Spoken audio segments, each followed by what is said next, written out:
Praise lord. Good morning. దేవుని దయ, దేవుని కృప మీకందరికీ ఉండునుగాక. ఆమేన్. హల్లెలూయా. ఈరోజు దేవుని వర్తమానం, నీవు నీ సొత్తు కాదు, నీవు నీ సొత్తు కాదు అంటున్నాడు దేవుడు. ఎక్కడుంది అది? యెషయా గ్రంథం 43వ అధ్యాయంలో ఉంది. యాకోబుతో మాట్లాడుతున్నాడు. నీవు నీ సొత్తు కాదు యాకోబు, నీవు నా సొత్తు. ఎలా అయ్యాడు? దేవుడి సొత్తు ఎలా అయ్యాడు?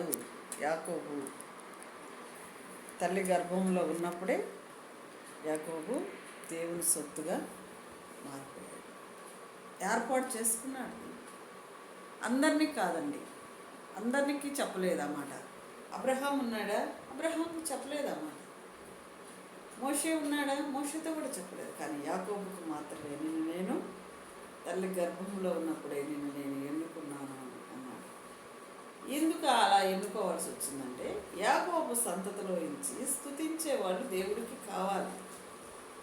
ఇస్సాకున్నాడు, ఇస్సాకుకి కూడా ఆ వాగ్దానము చేయలేదు. మరి దావీదుకి చేయలేదు, మరి యాకోబుకు చేశాడు. యాకోబుకి ఎందుకు చేయవలసి వచ్చిందంటే, దేవుడితో పోరాడే ఒక గొప్ప బలవంతుడు యాకోబు. ప్రార్థనలో పోరాడే ప్రార్థనా యోధుడు, ప్రార్థనా వీరుడు. నీవు నా సొత్తు. అందరినీ దేవుడు కోరుకోడండి. అంత బలముగా చెప్పాడంటే యాకోబుని మీద ఆయనకి ఎంతో గొప్ప ఉద్దేశం కలిగి ఉన్నాడు. యాకోబు మీద ఒక ప్రణాళిక ఉంది. అందుకని యాకోబుని ఏర్పాటు చేసుకున్నాడు. ఈరోజు ఎంతమందిని ఏర్పాటు చేసుకున్నాడు దేవుడు? నేను చెప్పగలండి, నన్ను దేవుడు ఏర్పాటు చేసుకున్నాడు. ఎలాగంటే, నేను ఒక హిందువురాలిని, ఒక విగ్రహారాధన చేసుకుంటున్న దాన్ని. నాకు దేవుడు తెలియదు, యేసు ప్రభు ఎవరో తెలియదు. నాకు సువార్త అందాలంటే నన్ను నా కుటుంబంలో వచ్చి వేరు చేయాలి, లేకపోతే నేను దేవుడిని తెలుసుకోలేను. అప్పుడు ఏం చేశాడు దేవుడు? నా కుటుంబంలో గొప్ప పెను తుఫాన్ని ఆజ్ఞాపించాడు. ఆ పెను తుఫాన్ వలన నేను కొట్టుకొని ఒక నదిలో పడి, ఆ నదిలో వరదలో ఎక్కడికో కొట్టుకొని వెళ్ళిపోయాను. నేను చనిపోదామనుకుంటే ఆ నదిలో నన్ను చనిపోనేలేదు దేవుడు. ఏదో ఒక విధం చేత ఈ రోజు వరకు కూడా నన్ను రక్షిస్తున్నాడు. నేను చనిపోవాలనుకుంటే నాకు బ్రతకటం ఇష్టం లేదు.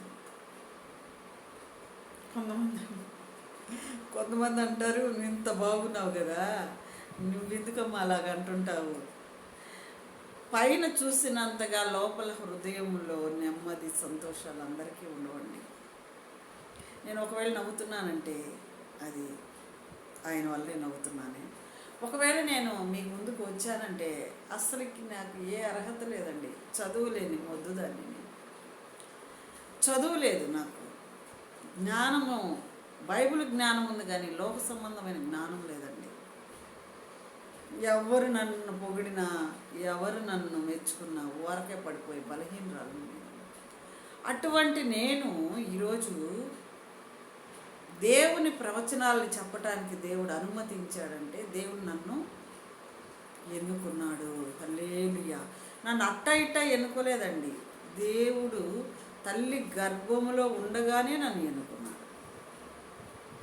అది ఎప్పుడు తెలిసిందంటే, నాకు దేవుడిని నమ్ముకున్న తర్వాత మా అమ్మని అడిగాను నేను, మా మీరందరూ దేవుడిని నమ్ముకోలేదు, నన్ను పెళ్లి చేసుకున్న వాళ్ళు కూడా దేవుడిని నమ్ముకోలేదు, మరి నేనెందుకు దేవుడిని నమ్ముకొని పిచ్చి పట్టిన దానిలాగా చర్చిల చుట్టూ సువార్తలకి, మహాసభలకి ఏసన్న వాళ్ళు ఒక కేకేస్తే చాలు వాళ్ళతో కూడా పరిగెత్తుకుంటూ వెళ్ళిపోతున్నాను.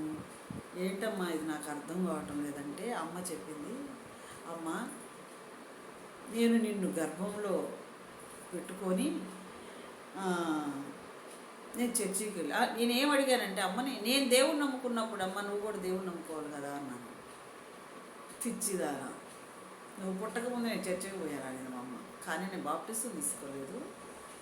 మీ నాన్నకి విగ్రహారాధన అంటే ఇష్టము, అందుకని నేను చర్చికి పోయాను, కానీ నేను అంత నీలాగా అంత లోతులోకి వెళ్ళలేదు. ఏదో 2-3 వారాలు వెళ్ళి వచ్చాను. అంతలోకి నువ్వు నా కడుపులో పడ్డావు, ఇంకా నెలలకు నిండే కొద్దీ నేను చర్చికి దూరం అయిపోయాను అని చెప్పింది. అప్పుడు నేను అడిగాను, సేవకులు ఎవరైనా వచ్చి ఇంటికి వచ్చి ప్రార్థన చేశారా, నువ్వు చేయించుకున్నావా అని అడిగాను. ప్రతి వారం నేను వెళ్ళినప్పుడల్లా పాస్టర్ గారు నాకు ప్రార్థన చేసేవాడు, తప్పకుండా రమ్మ చర్చికి అనేవాడు. మీ నాన్న బాగా తాగుతున్నాడు, ఆయన రైల్వే ఎంప్లాయ్ కాబట్టి ఆయనకి 2 భార్యలు. ఈ 2 భార్యల మధ్యన ఆయన బాగా సఫర్ అయిపోతూ తాగుడికి బానిసైపోయాడు. అమ్మ రెండో భార్య సంతానాన్ని నేను. ఆమె పుట్టింటికి వెనక్కి వెళ్ళలేక, మరి భర్త దగ్గర కాపురం చేయలేక ఆమె నలిగిపోతుంది. ఈ నలకట్టలో ఆమె ఎవరో చెప్పారంట, మరి దేవుని మందిరానికి వస్తే నీ సమస్యలన్నీ పరిష్కారం అవుతాయి. ఏం పరిష్కారం అవుతాయి? సంసారం అంటే సముద్రంతో సమానం కదా. తర్వాత అక్కడికి వెళ్ళి ఆమె 2-3 వారాలు, 1 నెల వెళ్ళి మానేసిన పాస్టర్ గారి, మా అమ్మ మానేసినంత పాస్టర్ గారు ఇంటికి రావడం మొదలుపెట్టాడంట. ఏమ్మా ఎందుకు రావటం లేదు, ఏంటి సమస్య అంటే, అయ్యా నేను నిలదప్పాను, నేను కడుపులో బిడ్డ పెరుగుతుంది, నేను ఎక్కువసేపు కూర్చోలేను, నడవలేను అని చెప్పేసరికి ఆయనే వచ్చి ప్రార్థన చేయడం మొదలుపెట్టాడంట. ఈ సాక్ష్యం అమ్మ నేను దేవుణ్ణి నమ్ముకున్న ఒక 5 సంవత్సరాలకో ఒక 10 సంవత్సరాలకో చెప్పింది. అప్పుడు నేను అర్థం చేసుకొని దేవుడి దగ్గర ప్రార్థన చేశాను. ప్రభువా, ప్రణాళిక అంటే ఇదేనా? మరి దేవుని ఒక ఉద్దేశాలు, ప్రణాళికలు అంటారు కదా, ఏర్పాటు అంటారు కదా, ఇదేనా? నన్ను తల్లి గర్భంలోనే నువ్వు చూసావా? నన్ను తల్లి గర్భం ధరించకముందే నన్ను చూసావా? నేను ఎక్కడుండేది అని అడిగి తెలుసుకున్నా నేను దేవుడిని అడిగి. అప్పుడు దేవుడు కూడా నా హృదయంతో మాట్లాడాడు. యాకోబుకు ఇచ్చిన దర్శనం నీకు నేను ఇచ్చానన్నాడు. హల్లెలూయా, హల్లెలూయా. ఒకవేళ యాకోబులాగా నేను 12 మంది సంతానం కనకపోయినా ఆత్మీయంగా అనేక మందికి నేను తల్లిని అవుతాను. హల్లెలూయా. అవును కదా. నేను ఎవరికి వాక్యం చెప్తానో, ఎవరు నా ద్వారా వాక్యం వింటారో వాళ్ళందరికీ నేను తల్లిని. హల్లెలూయా. కాబట్టి నీవు నీ సొత్తు కాదు అని దేవుడు అన్నాడంటే అప్పుడు నా మీద నాకేం లేదు, అధికారం లేదు. ఇప్పుడు నేనున్నాను, నా జీవితం మీద నాకు అధికారం లేదు. ఎంతమంది వచ్చి నేను ఎంతో ప్రేమిస్తున్నాను, నువ్వంటే నాకు చాలా ఇష్టం అన్నా కూడా నేనేమై ఉన్నాను? ఆయన సొత్తు అయి ఉన్నాను. ఎవరికి నా జీవితంలోకి ఎంటర్ కావటానికి నేను అనుమతి నేను ఇవ్వలేను. ప్రభు చెప్తే తప్ప, ప్రభు తీసుకొస్తే తప్ప నేనైతే సొంత నిర్ణయాలు తీసుకొని చాలాసార్లు ఫెయిల్యూర్ అయిపోయాను. అప్పటి నుంచి నేను నా సొంత నిర్ణయాలను తీసుకోవటం లేదు. ప్రియ సహోదరి సహోదరులారా, నా ప్రియ సంగమా, నా ప్రియులారా, ఈ మాటలు మీరు వింటున్నా మీరు ఎంతో ధన్యులు. హల్లెలూయా. ఎందుకంటే నేను ఒక అన్యురాలుగా నేను ఈ స్థాయికి ఆత్మీయ స్థితిలో ఎదిగానంటే అది నా గొప్పతనం కాదు. ప్రభు నన్ను తల్లి గర్భంలో ఉన్నప్పుడే నన్ను పట్టుకున్నాడు. హల్లెలూయా. ఎవరు పట్టుకున్నారు తల్లి గర్భంలో ఉన్నప్పుడే? యాకోబు ఏసేవుని బయటకు వస్తుంటే ఆయన కాలు పట్టుకొని వెనక్కి లాగుతున్నాడంట ఏసేవుని. ఎంత తెలివితేటలండి దేవుడు బిడ్డలకి. దేవుడు తల్లి గర్భంలో ఉన్నప్పుడే అంత జ్ఞానం ఇస్తాడు. హల్లెలూయా. మరి పుట్టిన తర్వాత నాకైతే ఇంత జ్ఞానం లేదండి. నేను ఒక మొద్దుదాన్ని. మా ఇంట్లో అందరూ షండు షండు అని పిలిచేవాళ్ళు నన్ను. ఏమని? షండు. షండు అంటే ఏంటండి? అది నాకే తెలీదు. మా అన్న పిలిచేవాడు నన్ను. షండు నీళ్ళు తీసుకోరా, షండు అన్నం పెట్టు అనేవాడు మా అన్న. షండు అంటే ఏంటి అర్థమయ్యేది కదా. అన్నంటే నాకు చాలా భయం. అన్న పెంపకంలో పెరిగాను నేను. హల్లెలూయా. అమ్మ నాన్నకి నేను చివరి సంతానం, 4వ సంతానం. వాళ్ళు నన్ను చాలా ముద్దుగా ముదిగారంగా పెంచారు, కానీ అన్న మాత్రం నన్ను చాలా కఠినంగా పెంచాడు. ఎందుకంటే నేను దారి తప్పి పోకూడదని. హల్లెలూయా. దారి తప్పి పోకూడదని నన్ను అలా పెంచారు. కాబట్టి దేవుడు సొత్తుగా మనం ఎప్పుడు మారుతామంటే ఒక్కొక్కరిని పుట్టిన తర్వాత ఆయన దగ్గరకు వచ్చిన తర్వాత కొంతమందిని ఏర్పాటు చేసుకుంటాడు, కొంతమందిని దేవుడు తల్లి గర్భంలోనే ఎన్నుకొని ఏర్పాటు చేసుకుంటాడు. హల్లెలూయా. అలా నన్ను షండు షండు అని పిలుస్తుంటే, ఎందుకంటే మౌనంగా ఉండేదాన్ని ఇంట్లో మౌనంగా ఉంటే నన్ను మా అన్న ఒక పేరు పెట్టాడు, షండు. ఏ షండు తిన్నావా, షండు షండు తిన్నావా అనేవాడు నన్ను. ఒక మొద్దులాగా ఉండేదాన్ని ఇంట్లో, ఏదో అమ్మ వెనకే తిరుగుతూ ఉండేదాన్ని కొంగు పట్టుకొని. నేను బయటికి ఆడుకొని పోదామని ఉండదు, ఎవరితో మాట్లాడదామని ఉండదు అని మా అమ్మ కసురుకుంటా, నాతోనే పని 24 గంటలు. నిజంగా తల్లి ప్రేమ ఎంత గొప్పదో నేను అనుభవించాను. తల్లి ప్రేమ చాలా గొప్పది. తర్వాత నేను యేసయ్య ప్రేమను అనుభవించాను. ఆ ప్రేమ ఇక్కడ దొరకలేదు. ఇంక నాకు అమ్మ ప్రేమ ఉన్నంత తీయనైన ప్రేమ యేసయ్య ప్రేమలో చూశాను. మా నాన్న తాగొస్తాడు, డ్రింకర్, ఆయన రైల్వే ఎంప్లాయ్ అనమాట. తాగొస్తాడు, తాగొచ్చి ఆయన ఏమంటాడు, అమ్మ అన్నం పెట్టమ్మా నోట్లో కలిపి అంటాడు. నేను పెట్టను అంటాను. నేను పెట్టను, నువ్వు తాగొస్తున్నావు, నేను పెట్టను, నువ్వు మా అమ్మ అని ఏడుస్తాడు ఆయన. మా అమ్మ అనేలకి నాకు నిజంగా కూడా ఏడుపు వచ్చేసి నేను కూడా అన్నం కలిపి నేను పెట్టేదాన్ని. అన్నం ఇక్కడ పెడుతుంటే నేను ఆయన నోరు ఎక్కడో తెరిచేవాడు మత్తులో. ఆ మత్తులో ఆయన ఏం చేస్తున్నాడు ఆయన. అందుకని మా నాన్నంటే కూడా నాకు చాలా ఇష్టం. ఎంత తాగున్నా కూడా నన్ను ఎంతో ప్రేమతో తన హక్కును చేర్చుకున్నాడు. ఆ ప్రేమ ఎవరు చూపిస్తారండి? యేసయ్య చూపిస్తాడు ఆ ప్రేమ. హల్లెలూయా. ఆ ప్రేమ ఎంతో అమృతము కంటే తీయనిది. తల్లి ప్రేమ అమృతం కంటే తీయనిది. ఆ అమ్మ కోసం నేను ఏవైనా చేయటానికి నేను మా నాన్న కోసం మా అమ్మ కోసం ఎంతైనా నేను ముందుండేదాన్ని. మా అమ్మని మా నాన్నని చాలా బాగా చూసుకున్నామండి మేము. హల్లెలూయా. దేవుడు ఇప్పుడు చెప్పాడు వాగ్దానం.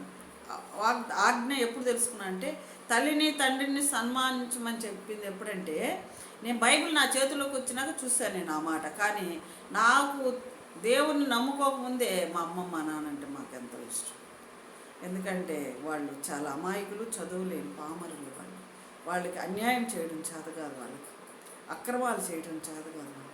అటువంటి తల్లిదండ్రులకు పుట్టడం మేము చేసుకున్న అదృష్టం.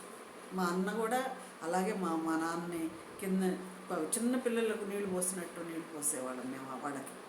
ఎందుకు చెప్తున్నానంటే, ఈ ప్రేమ ఎక్కడి నుంచి వచ్చిందంటే తల్లి దగ్గర నుంచి వచ్చింది. తల్లి దగ్గర నుంచి తర్వాత యేసయ్య దగ్గరకు వచ్చిన తర్వాత తెలుసుకున్నాను ప్రేమ అంటే ఇలా ఉంటుందని.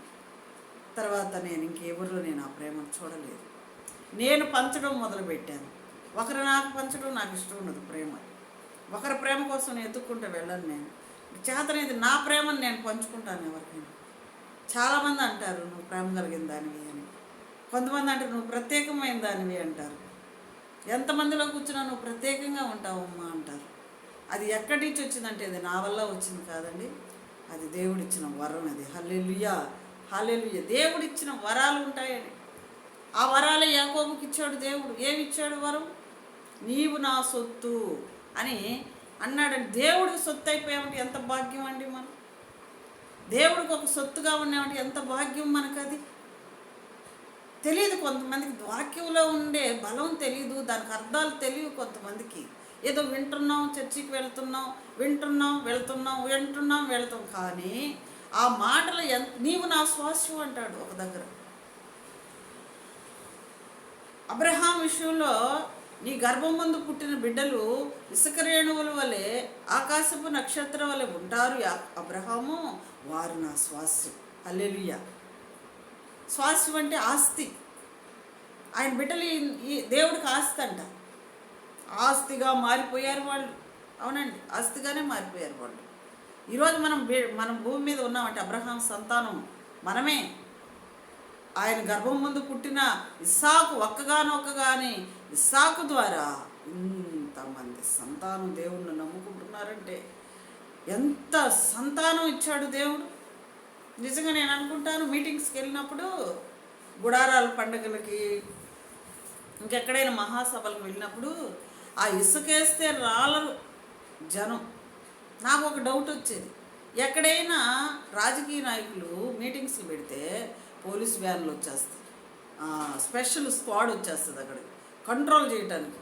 తాళ్ళు కడతారు, గుంజలు కడతారు, క్యూలు కడతారు. కానీ మహాసభల్లో మాకు అటువంటి ఏమి ఉండవు. వెళ్ళటం, మా ప్లేస్ చూసుకోవడం, బైబిల్ పెట్టుకోవడం, మోకరించి ప్రార్థన, వెళ్ళటం అట్ట క్రమంగా కూర్చోవడం. ఇది ఎవరు నేర్పించారు మనకు? దేవుని భయం, దేవుని సన్నిధిలో దేవుడు ఉన్నాడని ఒక భయం. అది క్రైస్తవులకు మాత్రమే తెలుసు, కానీ ఇంకెవరికి తెలియదు.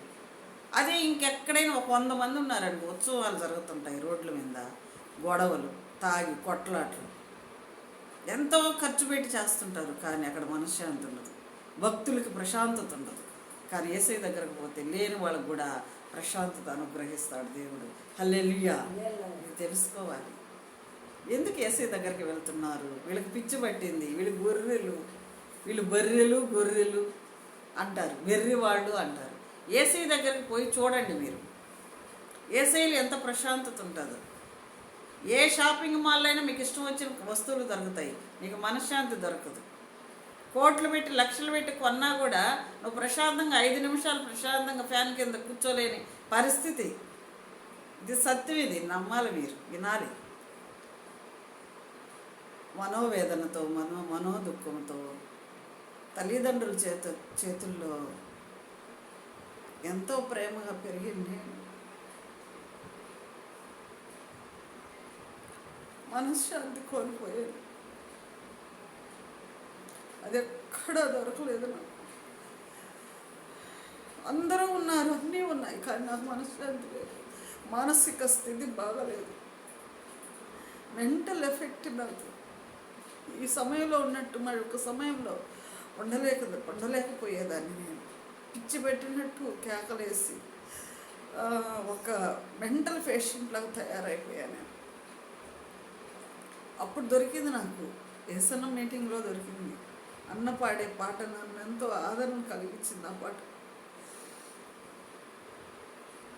నా దీపము నువ్వు వెలిగించావు, నా దీపం నువ్వు వెలిగించావు, సుడిగాలిలోనైనా జడివానలోనైనా నువ్వు నా దీపం ఆరిపోకుండా కాపాడుతున్నావు అని పాడాడు యేసన్న గారు. ప్రియులారా, దేవుని బిడ్డలారా, ఇంతవరకు నేను ఎప్పుడు నా సాక్ష్యం వీడియోలో చెప్పలేదు. ఏదో ఒక వాక్యం చెప్పి నేను వీడియో ముగించుకొని వెళ్ళేదాన్ని. ఇప్పుడైతే చాలామంది నాకు కామెంట్లు పెడుతున్నారు, నాకు అభిమానులు అయ్యారు, నన్ను సపోర్ట్ చేస్తున్నారు, నన్ను ప్రోత్సహిస్తున్నారు. నేను పెట్టిన ప్రతి వీడియో చూసి నాకు కామెంట్ పెడుతున్నారు, చక్కగా వాక్యం చెప్తున్నావక్క అని. నిన్నైతే ఒక ఆమె ఇంత ముద్దుగా ఉన్నావు, ఏం పేరమ్మా నీ పేరు అని పెట్టింది. ఇంత ముద్దుగా ఇంత చక్కగా చెబుతున్నావు, ఎవరమ్మా, ఎక్కడి నుంచి వచ్చావమ్మా నువ్వు అని అడుగుతున్నాను. కాబట్టి అలాంటి వాళ్ళకందరికీ నా సాక్ష్యం కొద్దిగైనా పంచుకోవాలని ఈరోజు నేను వీడియో తీస్తున్నాను. అలాంటి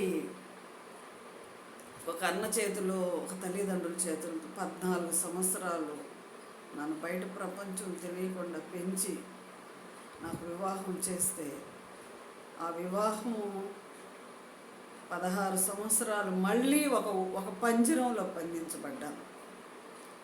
ఇక్కడ ప్రేమలో బంధించబడ్డాను, అక్కడ ఒక కఠినాత్మల మధ్యన పంజరంలో బంధించబడ్డాను. 4 గోడల మధ్యన ఎవరు మాట్లాడకూడదు, నేనెవరితో మాట్లాడకూడదు, నన్ను ఎవరు చూడకూడదు, వాళ్ళు నన్ను చూడకూడదు. ఏంటి శాపం?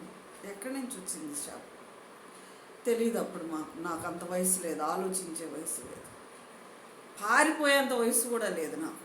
ఇంట్లో నుంచి పారిపోయేంత ధైర్యం కూడా లేదు. పోతే అమ్మ దగ్గరికి వెళ్ళాలి, ఇంకెక్కడికి పోయే ధైర్యం లేదు, బజార్లకు పోయే ధైర్యం లేదు, బస్సు ఎక్కలేను. అప్పుడు 15, 16, 17 సంవత్సరాలు అప్పుడు జరిగిన సంఘటనలు ఇవన్నీ. నాకు 1983లో వివాహం అయింది. అప్పటికి నాకు 13 సంవత్సరాలు నాకు వయసు. అటువంటి ఒక పల్లెటూరులో నన్ను ఇచ్చారు. మాది నెల్లూరు జిల్లా, పక్కన గూడూరు, తిరుపతి జిల్లా మాది.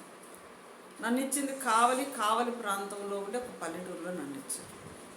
ఉద్యోగం ఉందని బిడ్డని మేము బాగా అల్లారు ముద్దుగా పెంచుకున్నాము. పనులు చేతగావు, ఏమీ చేత కాదు. కాబట్టి నా బిడ్డని బాగా చూసుకుంటారని ఒక మంచి ఉద్దేశంతో నా తల్లి వారి చేతిలో పెట్టింది. అక్కడికి పోయిన తర్వాత ఆ వాతావరణం, ఆ మనుషుల మధ్యన ఎమడలేకపోయాను.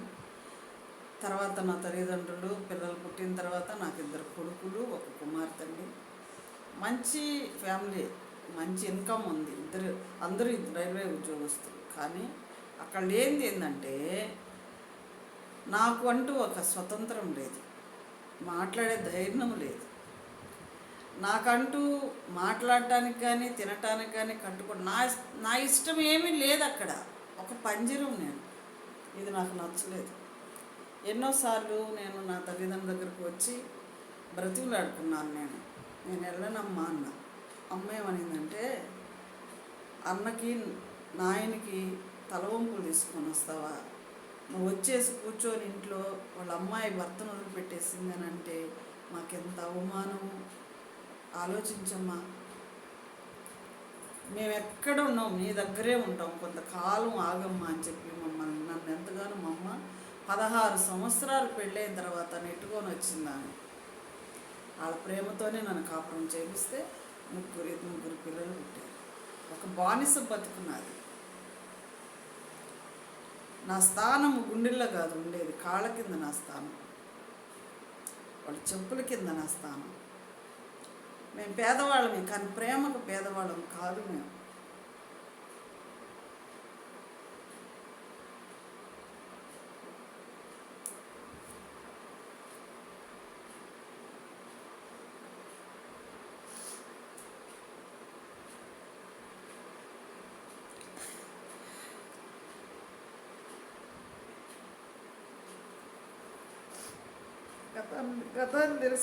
గతాన్ని తలుచుకుంటే నాకు కన్నీడాలు. అలాంటి పరిస్థితుల్లో దేవుడి దగ్గరికి నేను అప్పుడు కూడా నాకు సువార్త అందలేదు. బయట వాళ్ళు ఇంట్లోకి వచ్చేదానికి లేదు, నేను ఇంకొకరి దగ్గరికి పోయేదానికి లేదు. సువార్త నాకైతే అందలేదు. కరెక్ట్గా నాకు 29 సంవత్సరాలు వచ్చాయి. పిల్లలు పుట్టారు. ఒక్కొక్కరు ఇంగ్లీష్ మీడియంలో మంచి చదువుకుంటున్నారు. బిడ్డల కోసమైనా నేను నిలబడాలని మళ్ళీ నడుము కట్టుకున్నాను. అనుమానం మొన్న కూడా ఆయన ఒక కామెంట్లో పెట్టాడు, మీలాంటి వాళ్ళ అందగత్తుల్ని ఎవరు వదులుకోలేరు మేడం అంట పెట్టాడు ఆయన. అందమే నాకు శాపం అయింది. అందంగా పుట్టడం కూడా ఆడదానికి శాపం అని నేను తెలుసుకున్నాను. పుట్టినప్పుడు దానికి తగిన వ్యక్తికి ఇచ్చి పెళ్లి చేయాలి. ఎవరు పడితే వాళ్ళు అర్థం చేసుకుని కాపాడు. ఒక ముత్యం ఉందండి, ఒక వజ్రం ఉంది, దాని విలువ తెలిసిన వాళ్ళకి ఇవ్వాలి. దాని చేతిలో పెట్టి దాని విలువ వాళ్ళకి తెలుసు. దాన్ని ఎలా ఒక దారముగాను ఒక బంగారంలో పొదిగితేనే ఆ ముత్యానికి విలువ. బురదలో వేస్తే విలువ ఉంటుందండి. వజ్రాన్ని ఇస్తారు. ఆ వజ్రాన్ని తీసుకుని జాగ్రత్తగా ఒక అద్దాల ఆ బీరువాలోనూ ఎక్కడో ఒక దగ్గర ప్రకాశించే దగ్గర పెడితే దాని విలువ. కానీ తీసుకోపోయి ఎక్కడ పారేశారు మా వాళ్ళు, బురదలో వేసారు ఎత్తుకుంటే. వేసినప్పుడు ఏమైంది, ఈ ముత్యం ఏమైంది, బురదలో పడంగానే మొత్తం విలువ పోయింది. తర్వాత 30 సంవత్సరాల తర్వాత నాకు ఒక ధైర్యం వచ్చింది. నేను ఒక స్వాతి పుస్తకం చదివేదానికి లేదు, ఒక నవల చదివేదానికి లేదు, ఎవరితో నా బాధ పంచుకునేదానికి లేదు. ఎలా లోక జ్ఞానం వస్తుంది మనిషికి? పలికితే నేను మా అమ్మతోనే మాట్లాడాలా, ఇంక నేను ఎవరితో మాట్లాడేదానికి లేదు. తర్వాత 29 సంవత్సరాలు వచ్చిన తర్వాత నేను నా బిడ్డలు నా తల్లి గారింటికి చేరుకున్నాను. డిసైడ్ అయిపోయి ఆలోచించుకున్నా, నిర్ణయం తీసుకున్నా. ఈ 3 బిడ్డల్ని నేను చంపేసి నన్ను చచ్చిపోమంటారా, లేకపోతే నన్ను మీ ఇంట్లోకి ఉండనిస్తారా అని అడిగాను. అప్పుడు మా నాయన అన్నాడు, అమ్మా మేము ఉన్న రోజులు మా దగ్గర ఉండు, మేము తాగిందే మేము తిన్నదే నీకు పెడతాం, చచ్చిపోవద్దమ్మా నువ్వు అన్నాడు. తర్వాత అక్కడ ఉండిపోయానండి. నేను అక్కడే ఉండిపోయి అప్పటికి 2000 సంవత్సరం 1999లో వచ్చా నేను. మా అమ్మ వాళ్ళ ఇంటికి వచ్చిన తర్వాత 2000 సంవత్సరం జనవరి 1 వచ్చింది. ఇంకా వచ్చానే కానీ అప్పటి ప్రేమలు నాకు ఇంట్లో ఎవరు చూపించటం లేదు. అన్న కానీ, వదిన కానీ, తల్లి కానీ, తండ్రి కానీ నన్ను ఒక చీడ పురుగును చూస్తున్నట్టు చూస్తున్నారు. అప్పుడున్న ప్రేమలు లేవు వాళ్ళ దగ్గర. ఎంతసేపు నేను ఒక భారంగా కనపడుతున్నాను వాళ్ళకి, నా బిడ్డలు ఒక భారంగా కనపడుతూ ఉన్నారు.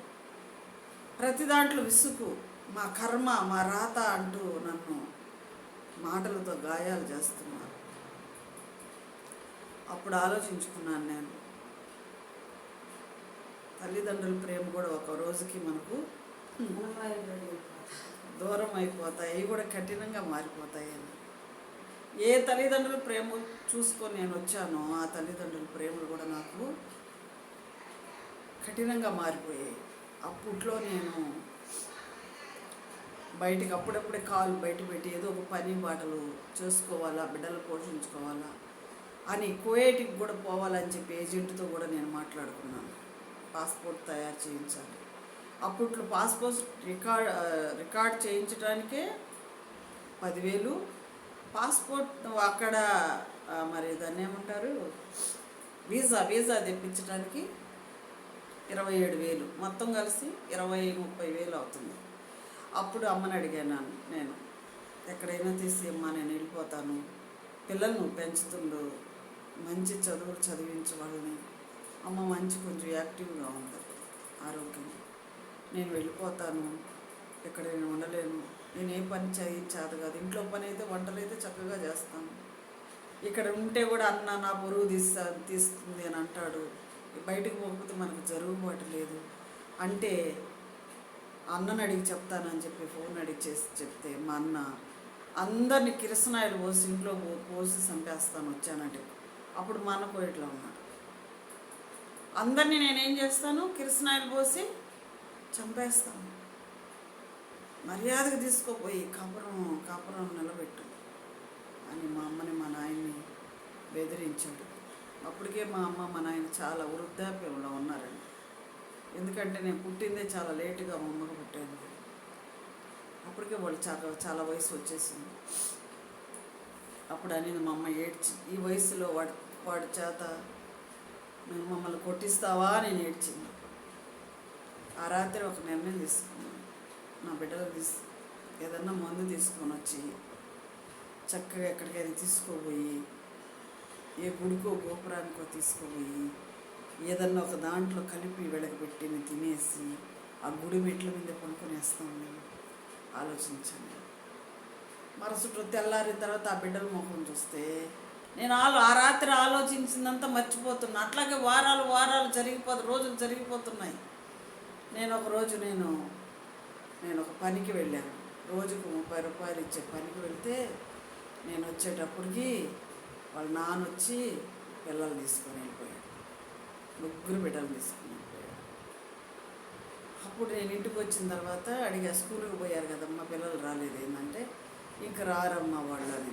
ఏమ్మా, వాళ్ళు బాగా సంపాదించుకునేవాళ్ళు, ఉద్యోగాలు చేసుకునేవాళ్ళు కదా, వాళ్ళు పోషించుకుంటారంట బిడ్డల్ని, మనం అన్నం కూడా పెట్టలేము కదమ్మా, మనకెందుకమ్మా పిల్లలతో పని, నువ్వు ఎక్కడైనా పనికి పో, మాతోనే ఉండు. ఎంత స్వార్థం అమ్మా నీకు, నీ బిడ్డేమో నీ కాడు ఉండాలా, నా బిడ్డలు మాత్రం వాళ్ళ దగ్గర ఉండాలా. 9 మాసాలు మోసి కన్నాను కదమ్మా బిడ్డల్ని. అప్పటికి నేను వేరే దేశానికి వెళ్తానని కూడా చెప్పాను కదా, ఎందుకు మీరు ఇట్లా చేశారు. అప్పుడు నాకు వాళ్ళ మీద, ఆ తల్లిదండ్రుల మీద కూడా విరక్తి కలిగిందండి. తల్లిదండ్రులు చూడండి ఉండలేని బలహీనరాలు నేను. అటువంటి దాన్ని వాళ్ళ మీద ఒక శత్రువుగా మారిపోయాను వాళ్ళకి నేను. ఇదంతా ఇప్పుడు ఆలోచిస్తే ఇంతమందిని కఠినపరిచింది ఎందుకంటే దేవుడు, నేనేమై ఉన్నాను ఆయనకి, ఆయన సొత్తు అయి ఉన్నా నేను ఆయన సొత్తుని. ఈ సొత్తుని ఎక్కడ ఆయన ఉండనీయకుండా ఆయన దగ్గరికి నడిపించుకోవటానికి ఇదొక పెద్ద ప్లాన్ ఇది. తర్వాత నేను బయటికి వెళ్ళిపోయి మా బంధువుల దగ్గరికి వెళ్ళిపోతే అక్కడ ఇంటి పక్కన చర్చి పాస్టర్ ఉంది అక్కడ.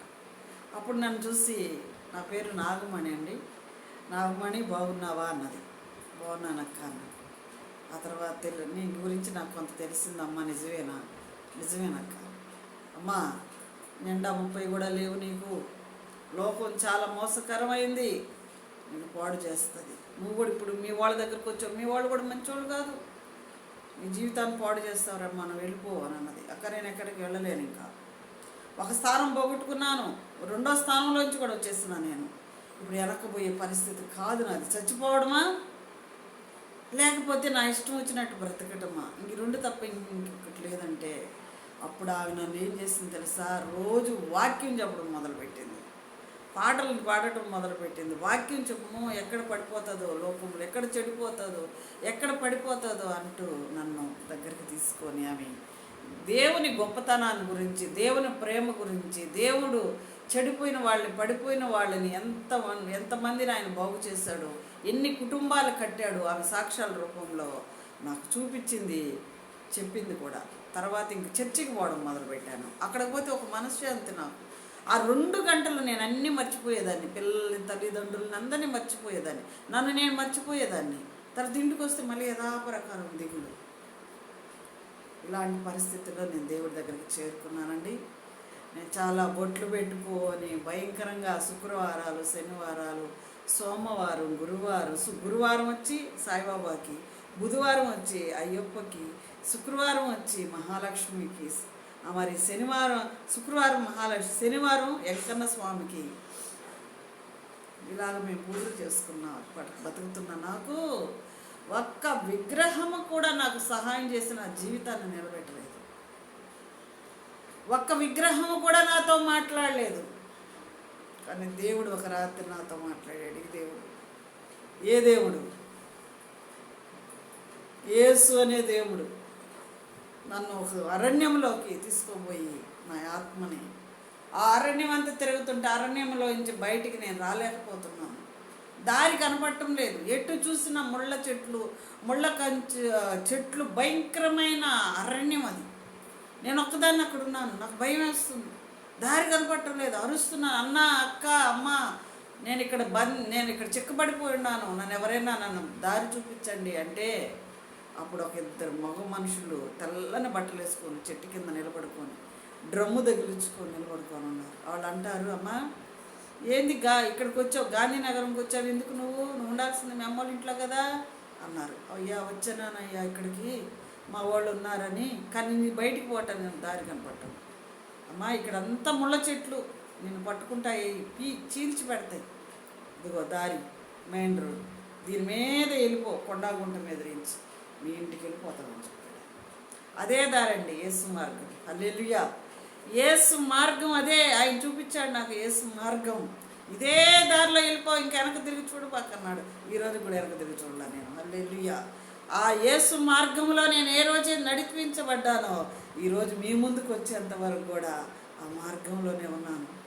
సాతాను ఎన్నో చోట్ల పడగొట్టింది నన్ను, ఎన్నో చోట్ల జారు పడిపోయేటట్టు చేసింది, ఎన్నో చోట్ల బురదలో పడిపోయి బురద కడిగాడు యేసయ్య. నా అపవిత్రతను కడిగాడు. తెలిసి పడ్డానో తెలియక పడ్డానో, అమాయకత్వంతో పడ్డాను, మోసపోయి పడ్డాను, నాలో అహంకారంతో పడ్డాను, ఎన్నో చోట్ల పడిపోయాను. కాలు జారి నేను పడిపోకపోయినా వాడు వెనక వచ్చి నన్ను తోసిస్తేవాడు, కాలు జారి పడిపోయేదాన్ని. ప్రభువా యేసయ్యా నేను పడిపోయానయ్యా అంటే నేనున్నానులే అనేవాడు. నేనున్నాను బిడ్డ, నువ్వు ఇంక వాడితో సహవాసం చేయబాక. వాడితో సహవాసం చేశాడంటే వాడు మోసగాడు, వాడు నేను మోసం చేస్తాడు అని మళ్ళీ ఆయన యేసు రక్తంతో నా గాయాలు, నా అపవిత్రత కడిగి మళ్ళీ నిలబెట్టేవాడు. అలాగ దేవుడు నన్ను నిలబెట్టాడు. ఈరోజు ఒక సేవకురాలుగా మీ ముందుకి దేవుడు తీసుకొని వచ్చాడు. ప్రియులారా, చెప్తే చాలా ఉంది నా చరిత్ర, నా సాక్ష్యము. ఒకరోజు ఇంకా ఇది ఫస్ట్ పార్ట్ 1, ఇది పార్ట్ 2లో ఇంకొక వీడియో తీస్తాను. చక్కగా మీరు వినండి. దేవుడి దగ్గర, యేసు ప్రభు దగ్గరికి ఎందుకు వస్తారు? వాళ్ళకి పని లేక కాదు, వాళ్ళకి బతకడం చేతకాక కాదు, కానీ హృదయం నలిగిపోయిన వాళ్ళకి ఈ ప్రపంచం శాంతినివ్వదు. ఎక్కడైనా వైద్యం ఉంది, కానీ ఈ హృదయం నలిగిపోతే వైద్యం లేదు. ఏ డాక్టర్ కూడా ఈ హృదయానికి, గాయమైపోయిన హృదయానికి మందులు ఇవ్వలేడు. వాళ్ళు అలాగే నశించి కుసించి చచ్చిపోవాల్సిందే. కానీ హృదయ గాయానికి మాత్రం మందులు ఏ డాక్టర్ ఇవ్వలేడు. మత్తు ఉంది, మత్తు తాగి మత్తులో పడుకొని కొంతసేపు అవన్నీ మర్చిపోగలం. కానీ శాశ్వతమైన మరిపించాలంటే యేసయ్య ప్రేమే ఒక మత్తు. హల్లెలూయా. అది ద్రాక్షారసం కంటే కూడా పవర్ఫుల్. అది ఆయన మత్తు, ఆయన ప్రేమ, ఆయన మాటల్లో ఒక మెరాకల్ అద్భుతం ఉంది. ఆయన చూపులో ఒక చల్లదనం ఉంది. ఆయన చెప్పే ప్రతి ఒక్క మన జీవితానికి కావాల్సిన కొన్ని ప్రవచనాల్లో ఎంతో బలము, శక్తి ఉంది. మనం వింటుంటే ఆ బలం నేను సంపాదించుకున్నాను. 2001లో దేవుడు నమ్ముకున్నా.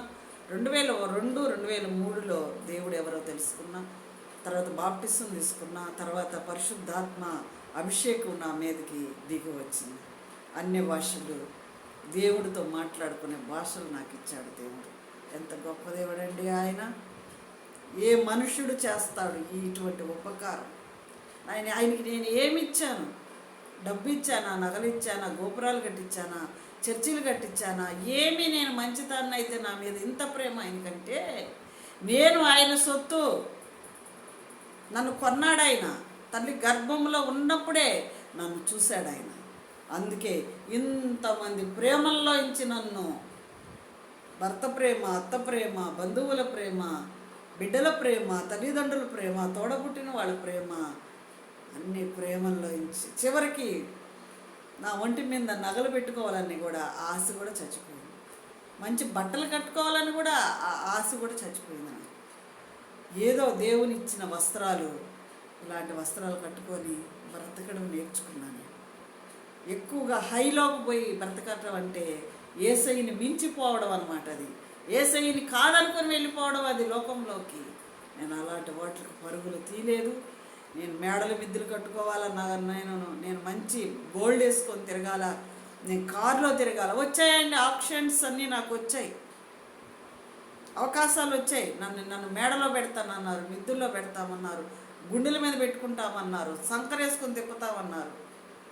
నేను నమ్మలేదు, నమ్మను. నేను నా తల్లిదండ్రుల ప్రేమలే విషముగా పారిపోయి వీళ్ళ ప్రేమలు పెద్ద లెక్క అయ్యి చూపిస్తారా?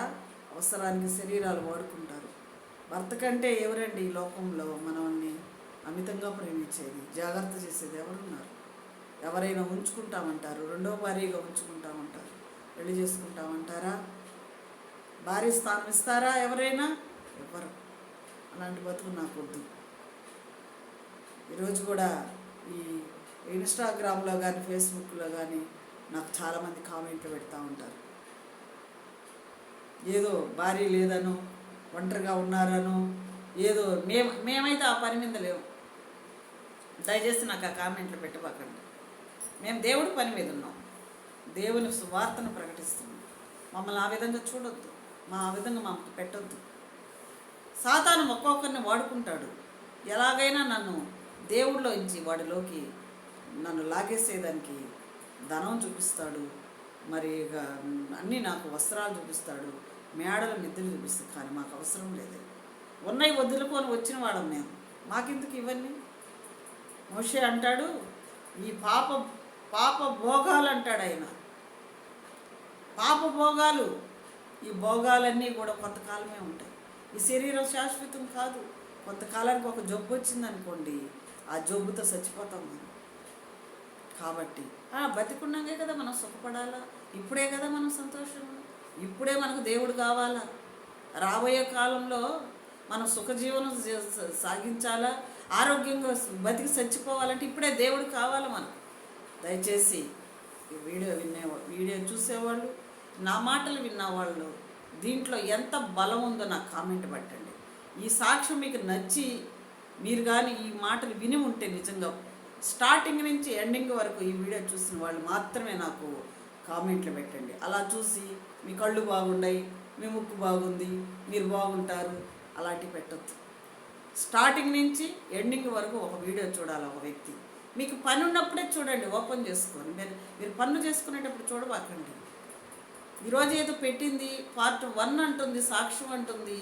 నేను అదే పెడతా ఇప్పుడు, హెడ్లైన్స్లో అదే పెడతా నేను. నా సాక్ష్యము పార్ట్ 1 అని పెడతాను. ఈరోజు కొద్దిగానే చెప్పాను నేను. ఇంకా నా జీవితంలో దేవుడు చేసిన అద్భుతాలు చాలా ఉన్నాయి.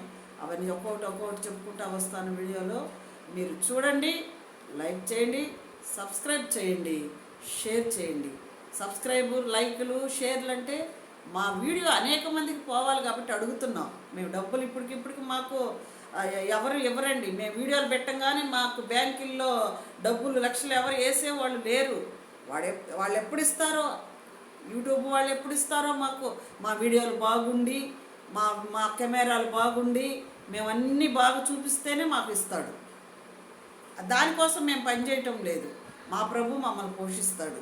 కాకపోతే నాలాంటి వాళ్ళు వీడియోలోకి ముందుకు వచ్చి చెప్తే కొంతమంది అయినా మారుతారని, కొంతమంది పాపంలోంచి బయటకు వస్తారని, కొంతమంది అయినా మారు మనసు పొందుతారని. మారు మనసు పొందిన వాళ్ళు కొంతమంది మళ్ళీ తిరిగి దేవుళ్ళో పడిపోతున్నారు. అలాంటి వాళ్ళని మేము రక్షించుకోవడానికి ఈ వీడియోలు తీస్తున్నాను. మీరు దయచేసి మమ్మల్ని అపార్థం చేసుకోవద్దు. దయచేసి మీరు అపార్థం చేసుకోవద్దు. వీడియోల వల్ల మేము లక్షలేమి సంపాదించుకోము.